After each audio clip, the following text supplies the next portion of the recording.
الكريم أما بعد فأعوذ بالله من الشيطان الرجيم بسم الله الرحمن الرحيم محمد رسول الله وقال تعالى وما أرسلناك إلا رحمة للعالمين وقال تعالى قل بفضل الله وبرحمته فبذلك فليفرحوا هو خير مما يجمعون وقال تعالى لقد من الله على المؤمنين إذ بعث فيهم رسولا من أنفسهم يتلو عليهم آياته ويزكيهم ويعلمهم الكتاب والحكمة وإن كانوا من قبل لفي ضلال مبين صدق الله العظيم وقال رسول الله صلى الله عليه وسلم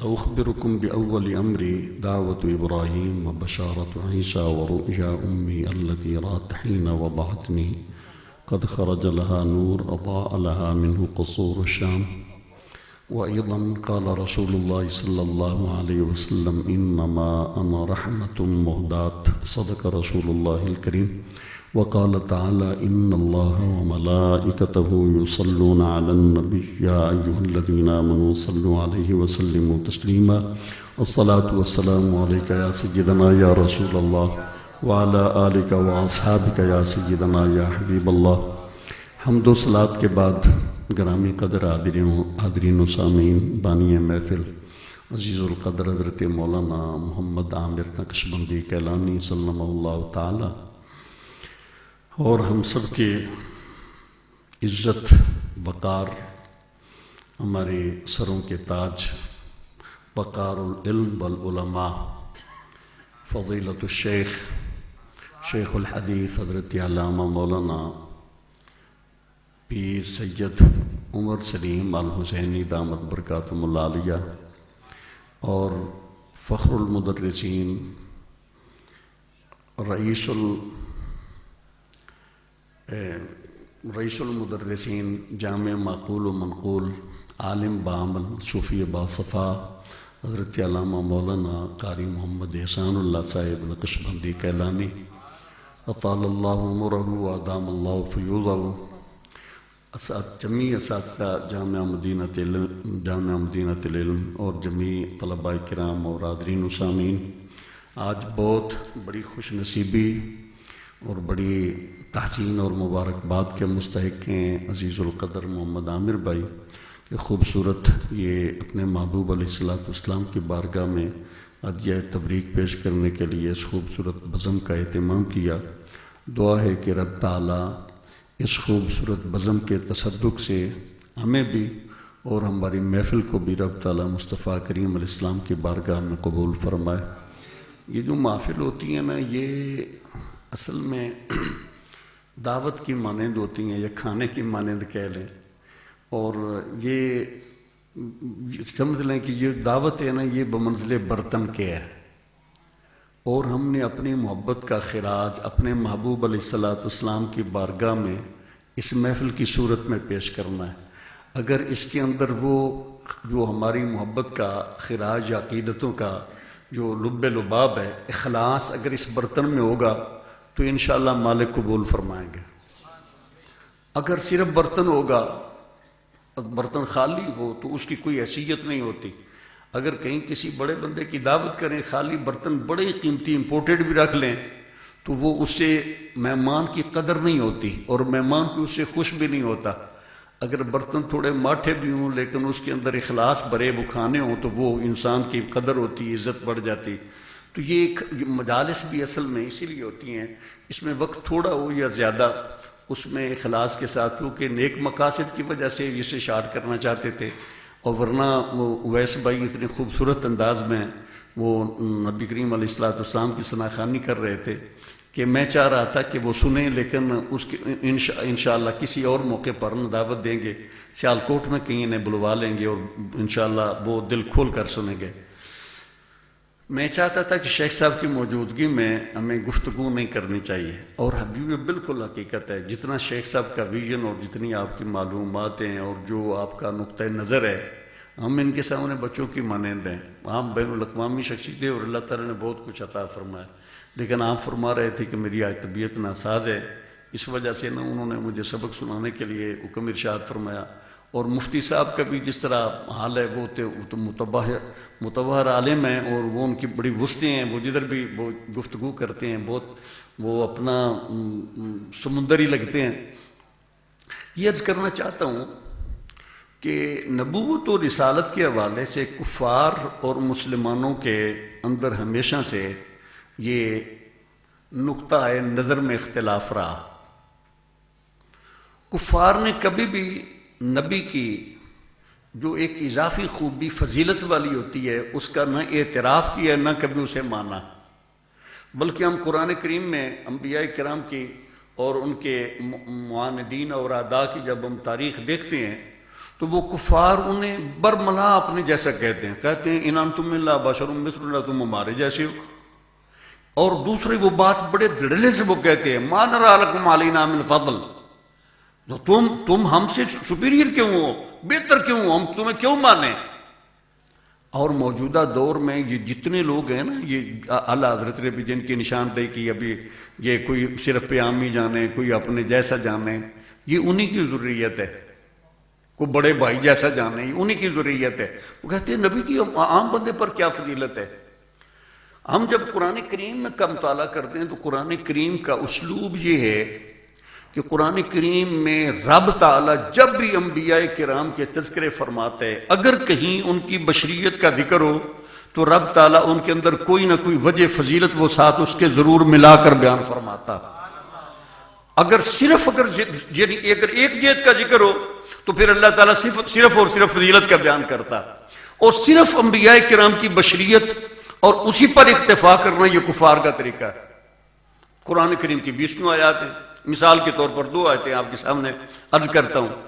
قرآن کریم میں کفار بھی کہتے ہیں ان انتم الا بشر مثلنا، رب تعالیٰ نے حبیب علیہ السلام سے اعلان بھی کروایا، فرمایا قل انما انا بشر مثلکم، یہ بات کروا کے رب تعالیٰ نے یہاں پر سٹاپ نہیں لگوایا، فرمایا قل انما انا بشر مثلکم یوحى الی، اور اس یوحى الی نے حضور علیہ السلام کے مقام رفیع کو بیان فرما دیا۔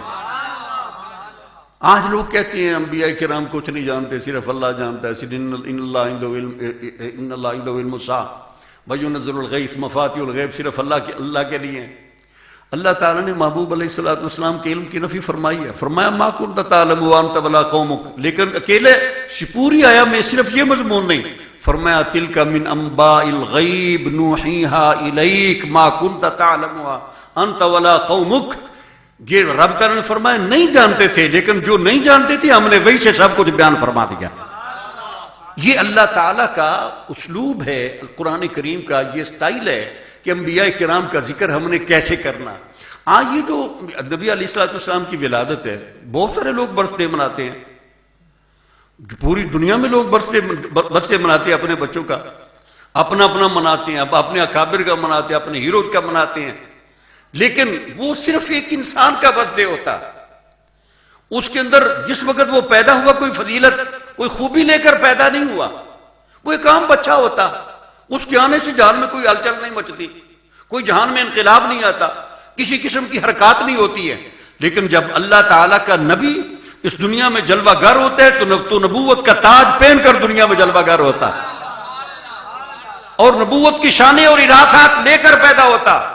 محبوب علیہ السلام دنیا میں جلوہ گر ہوئے، آپ کی پھپھی جان حضرت صفیہ رضی اللہ عنہ، آپ کی امی جان حضرت شعیبہ اور بہت ساری اس دور کی جنہیں آپ کے ساتھ قرب کا تعلق رہا، انہوں نے جو محبوب علیہ السلام کے اراسات بیان کیے، یہ مثلا نبی کریم علیہ السلام ولد رسول اللہ صلی اللہ علیہ وسلم ولد رسول اللہ صلی اللہ علیہ وسلم مغسولا مختونا مکحولا، نبی کریم علیہ السلام جس وقت دنیا میں تشریف فرما ہوئے آپ دست قدرت سے غسل شدہ پیدا ہوئے تھے، آپ مقطوع سرہ پیدا ہوئے تھے، آپ کا ناف مبارک کٹا ہوا تھا، آپ سرما لگائے ہوئے ماذاق کے کاجل کے ساتھ پیدا ہوئے تھے، اور جس وقت آپ پیدا ہوئے تقریباً سارے سیرت نگاروں نے ابن سعد سے لے کر نیچے تک حضرت شیخ عبداللہ محدث دہلوی علیہ رحمہ تک یہ بات لکھی کہ مصطفیٰ کریم علیہ السلام جب پیدا ہوئے تو اس وقت یہ ساسانیوں کا اس دور کا وائٹ ہاؤس، قصر ابیض، وائٹ ہاؤس، جو نبی علیہ الصلوۃ والسلام کی تشریف آوری سے 900 سال پہلے کا بنا ہوا محل، اور وہ اپنی قوت میں، اپنی مضبوطی میں اپنی مثال نہیں رکھتا تھا۔ جب محبوب علیہ الصلوۃ والسلام تشریف فرما ہوئے تو اچانک اس کے اندر زلزلہ آیا اور دراڑ پیدا ہو گئی۔ میں شیخ صاحب کے وہ ملک میں گیا ہوں، بغداد شریف، اور اس کے ساتھ ہی مدائن ہے، تو مدائن میں وہ محل موجود ہے، تقریباً 2 فٹ چوڑی، وہاں پر اب بھی وہ دراڑ موجود ہے، اس کے اب صرف کھنڈر ہے، اب صرف اس کے کھنڈر موجود ہیں، لیکن وہ اس کا خرق اب بھی وہ اتنا موجود ہے۔ جب وہ محبوب علیہ الصلوۃ والسلام پیدا ہوئے تو اس کے جس طرح کے اوپر ہم یہ کنگریاں وغیرہ لگا دیتے، چھوٹی میناریاں، اس طرح کے اس محل کے 14 کنگرے تھے، وہ اچانک گر گئے۔ دریائے صحابہ اچانک وہ خشک ہو گیا، اور وہ بہت بڑی جھیل تھی جس کے اندر کشتیاں چلتی تھی، اچانک اس کا پانی خشک ہو گیا، اور یہ مجوسیوں کا آتش کدہ جو 1000 سال سے کبھی نہیں بجھا تھا، اچانک بجھ گیا۔ سوال ہم یہ کر سکتے ہیں ماڈریٹ سے کہ تم کہتے ہو کہ نبی اسے 40 سال کے بعد نبوت ملتی ہے، اس سے پہلے تو وہ نبی کام سا فرد ہوتا ہے، اسے کوئی پتہ نہیں ہوتا۔ ہمارا سوال یہ ہے کہ عام بچے عرب میں بھی پیدا ہوئے تھے، عجم میں بھی پیدا ہوئے تھے، کسی اور بچے کی پیدائش پر کس طرح محل کے 14 کنگرے کیوں نہیں گرے؟ ہمارا سوال یہ ہے کسی اور بچے کی پیدائش پر دریائے صحابہ خشک کیوں نہیں ہوا؟ ہمارا سوال یہ ہے کسی اور بچے کی پیدائش پر آتش کدہ ایران ٹھنڈا کیوں نہیں ہوا؟ ہمارا سوال یہ ہے کسی اور بچے کی پیدائش پر کعبہ میں رکھے ہوئے بت منہ کے بل کیوں نہیں گرے؟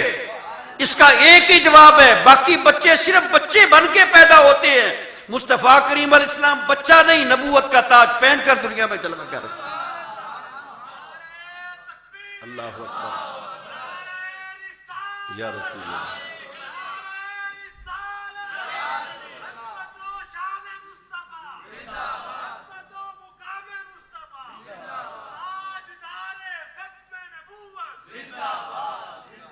اور یہ بہت سارے اور بھی پہلو ہیں۔ چلو حضور علیہ السلام پیدا ہوئے، ہر سال خوشیاں کیوں منا دے ہو؟ بہت بڑا سوال ہے۔ ساڈے جنہاں بعض کلمہ گو مسلمان بھی یہ سوال اٹھا دے، اور بعض علم دی کمی دی وجہ تو جواب نہیں دے سکتے، تے بعض ہٹ دھرمی دی وجہ تو مندے نے، پتہ ہے گل دا، مندے نے۔ میں اس سلسلے میں اعلیٰ حضرت فاضل بریلوی علیہ الرحمہ کے ایک جملہ عرض کرنا چاہتا ہوں۔ آپ فرماتے ہیں کہ مصطفیٰ کریم علیہ الصلوۃ والسلام کی پیدائش ایک صرف فرد کی پیدائش نہیں، صرف ایک بچہ جناب محمد بن عبداللہ نہیں پیدا ہوا کہ ایک فرد کی پیدائش ہے۔ آپ فرماتے ہیں مصطفیٰ کریم علیہ الصلوۃ والسلام کا میلاد تو اللہ تعالیٰ کی ابدی رحمتوں کے دروازے کھلنے کا نام ہے۔ آپ نے اتنا لمبا آپ نے عنوان دے دیا جو نہ ختم ہونے والا، آپ نے اتنا بڑا عنوان دے دیا جو نہ ختم ہونے والا۔ فرماتے ہیں حضور علیہ السلام کی پیدائش ایک فرد کی نہیں ہے، رب تعالیٰ کے ابدی دروازے کھلنے کا نام ولادت مصطفیٰ۔ اور فرماتے ہیں دوسری بات اس کے ساتھ جو بڑی اہم ہے، فرماتے ہیں مصطفیٰ کریم علیہ الصلوۃ والسلام کے آنے سے اللہ تعالیٰ نے ہر نعمت عطا فرمائی، اور جب مصطفیٰ کریم علیہ الصلوۃ والسلام آپ اس دنیا سے تشریف لے گئے، رب تعالیٰ نے کوئی نعمت بھی چھینی نہیں۔ سرکار آئے تو ملا سب کچھ، جانے سے نقصان نہیں ہوا۔ جب سب کچھ ملا ہی مصطفیٰ کریم کی آمد کا صدقہ ہے تو حضور کے غلاموں پر صرف شکر منانا واجب ہے، حضور کے غلاموں پر صرف شکر منانا واجب ہے۔ اور یہ جو ہدایت کی جو نعمت ہے نا، یہ ایسا شکر ہے جو صحابہ بھی مناتے تھے، بلکہ میں آج 8واں پارہ پڑھ رہا تھا مغرب کے بعد، تو اس میں یہ قرآن کریم میں یہ آتا ہے کہ جنت میں جا کر بھی اہل جنت وہاں جا کر بھی یہ شکر منائیں گے۔ وقالوا الحمد للہ الذی ہدانا لہذا وما كنا لنہتدی لولا ان ہدانا اللہ، اس وقت بھی وہ کہیں گے۔ اور صحابہ فرماتے تھے لولا انت مہتدینا، یا رسول اللہ صلی اللہ علیہ وسلم اگر آپ تشریف نہ لاتے تو ہمیں ہدایت نہ ملتی۔ حضرت سلمہ میں رکھوا لولا انت مہتدینا، یا رسول اللہ اگر آپ نہ ہوتے تو ہمیں ہدایت نہ ملتی۔ ساری ہدایتیں رب تعالیٰ نے مصطفیٰ کریم علیہ الصلوۃ والسلام کے قدموں سے وابستہ فرما دی ہیں۔ اب قیامت تک جس کو بھی ہدایت ملے گی مصطفیٰ کریم علیہ السلام کا صدقہ ملے گی۔ ہر نبی اپنے اپنے دور میں مرکز ہدایت رہا، ہر نبی اپنے دور میں توبہ کا واسطہ و وسیلہ رہا، ہر دوسرے لفظوں میں یوں کہہ لیں ہر نبی اپنے اپنے دور میں توبہ کا دروازہ رہا، باب التوبہ رہا، لیکن سارے دروازے بند ہو گئے۔ اب قیامت تک صرف ایک ہی توبہ کا دروازہ کھلا ہے، اور اس دروازے کا نام ہے جناب محمد الرسول اللہ صلی اللہ علیہ وسلم۔ اب اگر کوئی بندہ کہے میں مصطفیٰ حضرت موسیٰ علیہ السلام کا کلمہ پڑھ کر اللہ تعالیٰ کی بارگاہ میں تائب ہو جاؤں میرے گناہ معاف ہو جائیں، ایسا نہیں ہوگا۔ عیسیٰ علیہ السلام کا کلمہ پڑھوں میرے گناہ معاف ہو جائیں، ایسا نہیں ہوگا۔ نوح علیہ السلام کا کلمہ پڑھوں اور مصطفیٰ کریم علیہ السلام کا انکار کروں کہ توبہ قبول ہو جائے، آشا وکلا نہیں۔ اب قیامت تک صرف اسی کی توبہ قبول ہوگی جو لا الہ الا اللہ محمد رسول اللہ والے دروازے سے داخل ہو گئے۔ اس لیے نبی کریم علیہ السلام فرماتے ہیں ان لی اسماء انا محمد انا احمد المقفی و نبی التوبہ و نبی الرحمہ۔ حضور فرماتی ہیں اب میں ہی قیامت تک کے لیے نبی التوبہ ہوں، جس کی توبہ قبول ہوگی وہ میرے توسل سے ہوگی۔ اور دوسرے علماء اس کا یہ معنی بھی کرتے ہیں جتنی توبہ مصطفیٰ کریم کے توسل سے قبول ہوگی اتنی کسی کی نہیں، کسی نبی کے توسل سے نہیں ہوگی۔ حضور فرماتے ہیں بہت سارے انبیاء کرام تشریف لائے جی، لیکن جتنی میری تصدیق کی گئی، جتنا میرا کلمہ پڑھا گیا، جتنے میرے ہاتھ وہ اتنا کسی اور کا نہیں۔ فرماتے ہیں بعد انبیاء کرام ویسے بھی تشریف لائے، ان کا کلمہ پڑھنے والا ایک بھی نہیں تھا، کسی کا ایک تھا، لیکن حضور فرماتے ہیں قیامت والے دن اہل جنت کی 120 صفیں ہوں گی، جن میں 80 صفیں صرف اور صرف میری ہوں گی، بقیہ سارے انبیاء کرام کی ملا کر ٹوٹل 40 ہوں گے۔ نبی کریم علیہ السلام اس سوال تو کریم آقا علیہ السلام آپ جس سے وہ آپ کی تشریف آوری پر شکریہ ادا کرنا یہ امت پر واجب، اور نبی کریم علیہ السلام سالی عطاؤں کے مظہر اتم اور ہر اللہ تعالیٰ کی نعمت عظمیٰ کے واسطہ و وسیلہ۔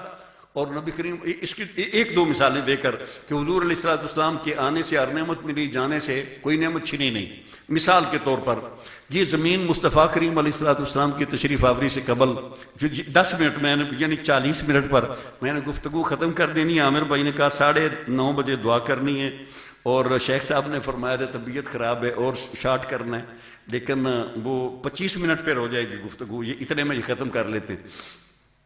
مصطفیٰ کریم علیہ السلام کی تشریف آوری سے قبل یہ زمین موجود تھی، لیکن ساری زمین جمیع انبیاء کرام کے لیے، ان کی امتوں کے لیے مسجد نہیں تھی۔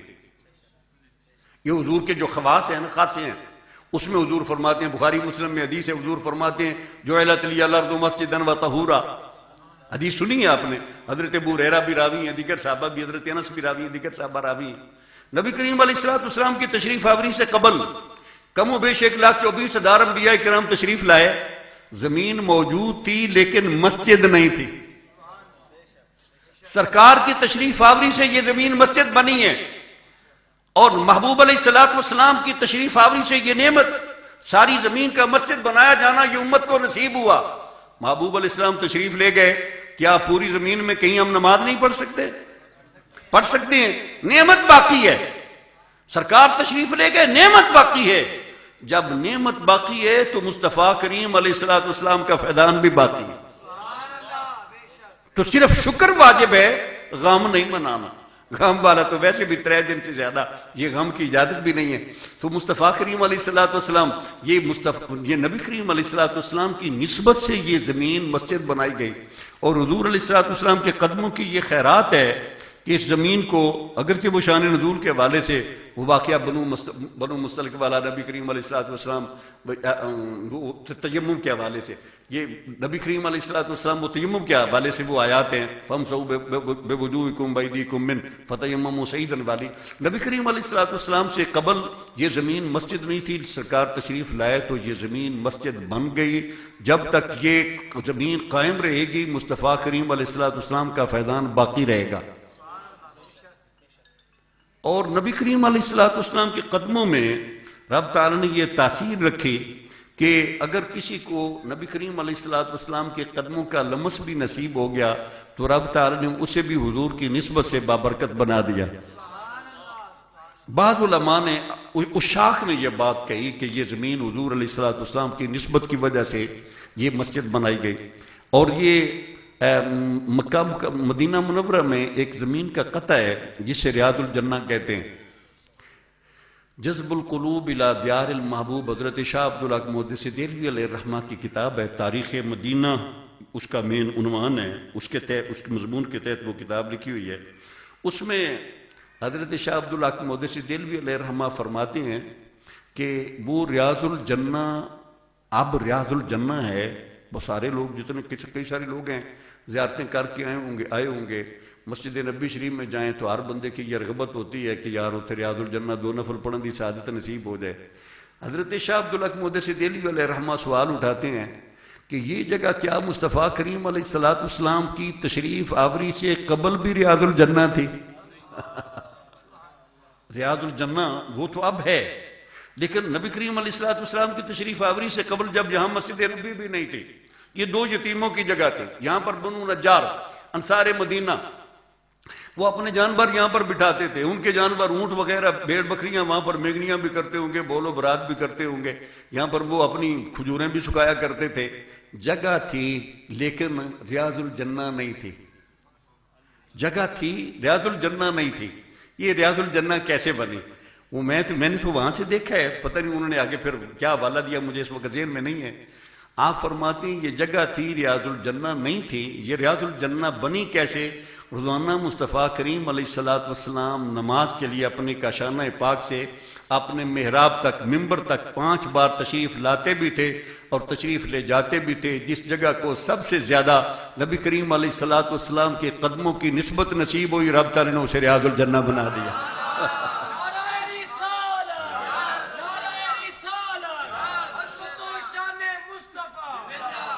سرکار کے آنے سے یہ جگہ ریاض الجنہ بنی ہے. تشریف لے گئے ہیں، ریاض الجنہ اب بھی باقی ہے.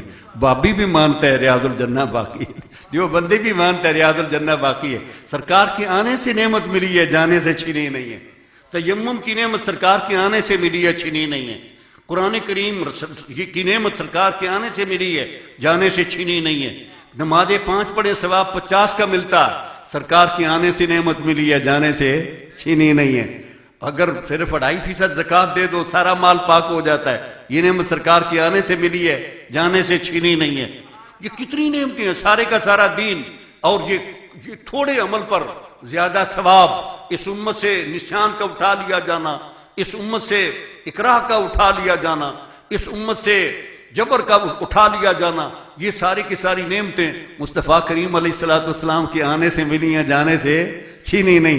اعلیٰ حضرت فرماتے ہیں جب سرکار کے آنے سے رحمتیں ملی ہیں، نعمتیں ملی ہیں تو شکریہ واجب ہے. جانے سے کوئی کی چیز کم نہیں ہوئی، لہذا غم کی ضرورت ہی نہیں. اس لیے میلاد مصطفیٰ پر صرف اظہار غم ہے. اور پھر وہ کل پرسوں میں اس نقطۂ نظر سے وہ دیکھ رہا تھا، شیخ صاحب آتے ہوئے وہ ارشاد فرما رہے تھے کہ یہ جو حریت ہے نا، حریت آزادی، بتوں کے آگے جھکنے سے جو مصطفیٰ کریم علیہ السلام نے انسانیت کو آزادی دی ہے، فرماتے ہیں ہم ساری زندگی صرف اس نعمت کا شکر ادا کرتے رہے، وہ بھی کام نہ، وہ بھی نہیں ادا کر سکتے. شیخ صاحب ہندوستان میں آپ کو رہے ہیں، پتہ ہے آپ کو، ہندوستان میں رہے 2 سال، بریلی شریف میں رہے ہیں. شیخ صاحب بتا رہے تھے وہاں پر اعلی تناسل کو بھی معبود سمجھا جاتا ہے. آج شیخ صاحب نے بتایا، اور اس کی باقاعدہ ان کی سائن ہوتی ہے. وہ ایک نشان جس کے ماتھے پر ہو وہ اس فرقے سے اس کا تعلق ہے. کس چیز کو انہوں نے معبود بنا لیا. سانپ کے آگے وہ جھکتے ہیں، ہاتھی کے آگے وہ جھکتے ہیں، ہر غلیظ اور حقیر اور نجس ترین چیز کو انہوں نے معبود بنا لیا. صرف ہم نبی کریم علیہ السلام کا صرف ایک شکر ادا کریں نا کہ نبی کریم علیہ السلام نے جو ہمیں توحید کی دولت عطا فرمائی ہے، سب سے قیمتی ہے. تو ہر نعمت ہی محبوب علیہ السلام، آپ کی ہر نعمت اور ہر عطا لازوال ہے، ابدی ہے. اور جتنی نعمتیں اللہ تعالیٰ نے سرکار کے توسل سے عطا فرمائی، محبوب علیہ السلام کے ظاہری طور پر تشریف لے جانے سے رب تعالیٰ نے کسی نعمت میں کوئی کمی تک نہیں فرمائی. بلکہ آپ نے یہ آج تو ہمیں یہ بھی ہے نا، ہمیں بعض اوقات ہوتا ہے کہ محبوب علیہ السلام کی جہالت کر لیتے، لیکن محبوب علیہ السلام فرماتے ہیں حیاتی خیر لکم مماتی خیر لکم، میرے غلاموں میرا تمہارے اندر تشریف فرما رہنا بھی تمہارے لیے بہتر ہے، تشریف لے جاؤ یہ بھی تمہارے لیے بہتر ہے. محبوب علیہ السلام کا تشریف لے جانا بھی ہمارے لیے بہتر ہے. وہ ہے نا، وہ سرکار نے فرمایا کہ رب تعالیٰ جب کسی امت پر کسی قوم پر رحم کا ارادہ فرماتے ہے تو اس کی امت کی موجودگی میں اس کے نبی کو اپنی بارگاہ میں بلا لیتا. جب ہلاکت کا ارادہ فرماتا ہے تو نبی موجود ہوتا ہے، امت ہلاک کر دی جاتی ہے. نوح علیہ السلام موجود تھے، قوم غرق کر دی گئی. موسیٰ علیہ السلام موجود تھے، فرعونی غرق کر دیے گئے. لوط علیہ السلام موجود تھے، قوم غرق کر دی گئی. اسی طرح حضرت ہود علیہ السلام موجود تھے، قوم ہواؤں میں غرق کر دی گئی. حضرت صالح علیہ السلام موجود تھے، قوم سمود غرق کر دی گئی. یہ اللہ تعالیٰ کی طرف سے جب قہر و غضب کے فیصلے ہوتے ہیں پھر یہ ہوتا. محبوب علیہ السلام تشریف لے جائیں، وہ تو ہمارے لیے وہاں پر بھی ذخر ہے.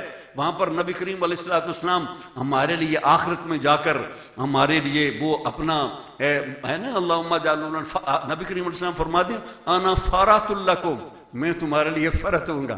فرت ہوں گا. فرت کسے کہتے ہیں کہ اگر کہیں کوئی دشوار گزار علاقہ ہو اور وہاں پر یہ پتہ نہ ہو کہ وہاں پر کہیں دشمن کی وہ فوج کہیں گھات لگا کر بیٹھی ہوگی مختلف کمین گاؤں میں، یا پانی موجود نہیں ہوگا، گرمی بڑی سخت ہوگی، لوگ ہلاک ہو جائیں گے، پوری فوج رہ جائیں گے، تو آگے جا کر کھانے کا انتظام نہیں ہوگا، رہائش کا انتظام نہیں ہوگا، تو لاکھوں بندوں کو کسی مصیبت امتحان میں ڈالنے کی بجائے تو پہلے جو عمرا یا حکام ہوتے تھے وہ 2 4 5 بندوں کو یا ایک جماعت کو طاقتور جو بڑے سیانے ہوتے تھے انہیں پہلے بھیجتے تھے جا کر سارے حالات کا جائزہ لیں، اور وہاں پر پانی موجود نہیں ہے تو پانی کا اہتمام کریں، کھانا موجود نہیں ہے تو کھانے کا اہتمام کریں. وہ جو آگے جا کر وہ سارا اہتمام کرتے تھے انہیں کہتے تھے فرت.